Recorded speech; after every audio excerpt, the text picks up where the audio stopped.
Quelle prophétie biblique ou écriture est à la base de ce que vous déclarez maintenant? Ce que nous regardons, c'est la naissance des guerres de Gog et Magog, décrites par le prophète Ézéchiel dans les chapitres 38 et 39. Ézéchiel dit très clairement que dans les derniers jours, Dieu va mettre un crochet dans la mâchoire du roi de Nord, et ce serait la Russie, et les entraînera au Moyen-Orient. J'ai écrit le livre 4 lunes de sang, et j'ai dit qu'après la 4e lune de sang, quelque chose se produirait qui commencerait un processus qui aurait un impact sur ce monde. Dans les 10 jours de cette dernière lune de sang, la Russie est sortie du Nord, a installé un complexe militaire au Moyen-Orient, et ils ne vont pas en partir. Ils vont être un joueur important militairement parlant, jusqu'à ce qu'ils soient détruits par la main de Dieu, selon Ézéchiel chapitre 38. Quand ils arrivent dans cette invasion, la première guerre des Gog de Magog, ce à quoi nous sommes confrontés, est que la Russie est le super joueur.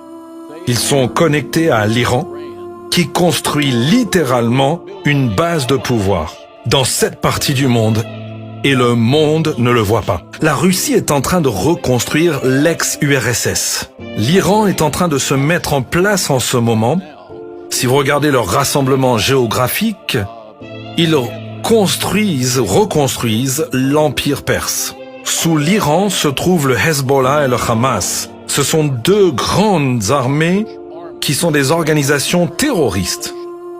Le Hamas contrôle Gaza, le Hezbollah contrôle le Liban. Ils sont sur les frontières d'Israël. Le Hezbollah dispose actuellement de 150 000 roquettes prêtes à être lancées sur Israël.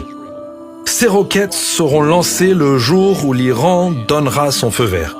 La raison pour laquelle ils recherchent un terrain d'aviation à Damas est qu'il puisse y avoir une armée de l'air militaire pour combattre l'armée de l'air israélienne dans le conflit à venir.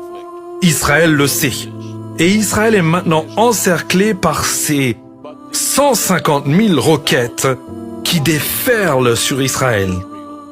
Le temps des guerres de boutique d'Israël est révolu. Les guerres des 6 jours, les guerres des 10 jours, les guerres des 2 semaines. Nous pouvons nous attendre dans cette prochaine guerre à un combat de chiens. Ça va être vicieux, ça va être féroce.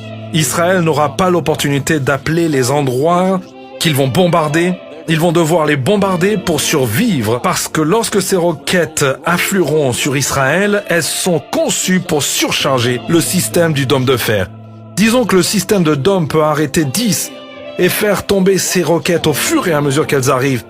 Mais si 20 arrivent, cela signifie que 10 dépassent et atteignent leur cible.